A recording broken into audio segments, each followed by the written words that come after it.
ายหลังทีสำเร็จกองประชุมใหญ่ผู้แทนทั่วประเทศครั้งที่12ของพรรคประชาชนปฏิบัติลาวมือที่1สหายคำพันธ์เผยยวงศ์เลขาธิการศูนย์กลางพรรคหัวหน้าคณะโฆษณาอบรมศูนย์กลางพรรคตั้งหน้ากองเลขากองประชุมได้แจ้งข่าวผลกองประชุมใหญ่ครั้งที่12ของพรรคในมือทำอิฐ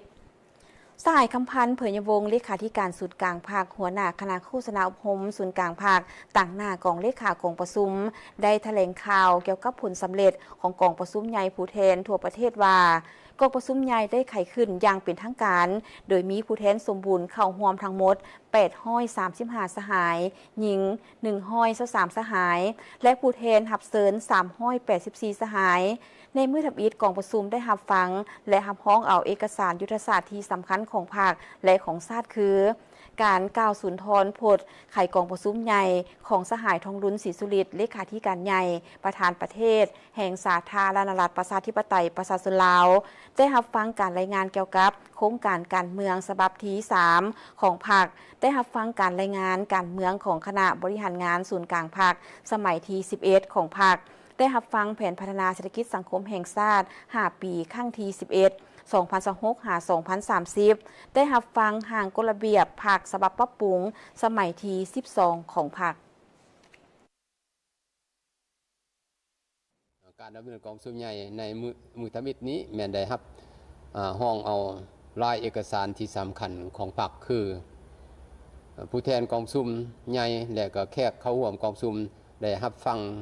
สุนทรพจน์ไขกองประชุมใหญ่ของสายเลขาธิการใหญ่ประธานประเทศทองรุ่นศรีสุริตด้วยเนื้อในที่เลิกซึ้งครบถ้วนคือได้รับฟังเกี่ยวกับโครงการการเมืองฉบับที่3ของพรรคได้รับฟังการรายงานการเมืองคณะทำงานสุขการพรรคสมัย11ของพรรคก็ได้รับฟังแผนพัฒนาชีวิตสังคม5ปีครั้งที่10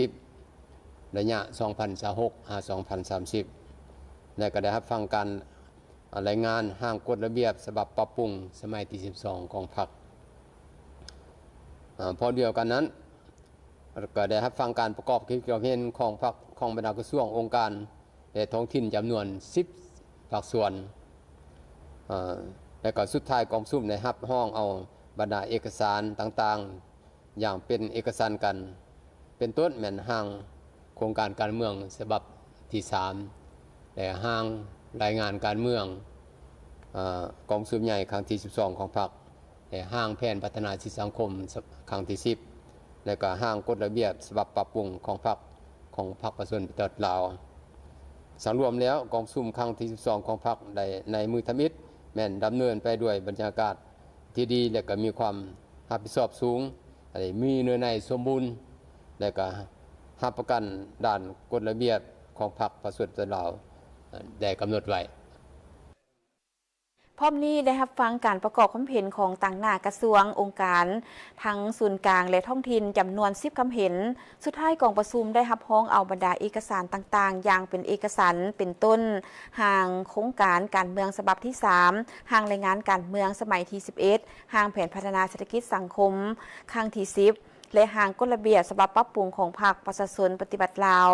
สั่งรวมแล้วกองประชุมใหญ่ครั้งที่12ของพรรคในมือทำอิฐแม้ดำเนินไปด้วยบรรยากาศที่ดีและมีความรับผิดชอบสูงมีเนื้อในอุดมสมบูรณ์รับประกันได้ตามกฎระเบียบของพรรคประชาชนปฏิบัติลาวกำหนดไว้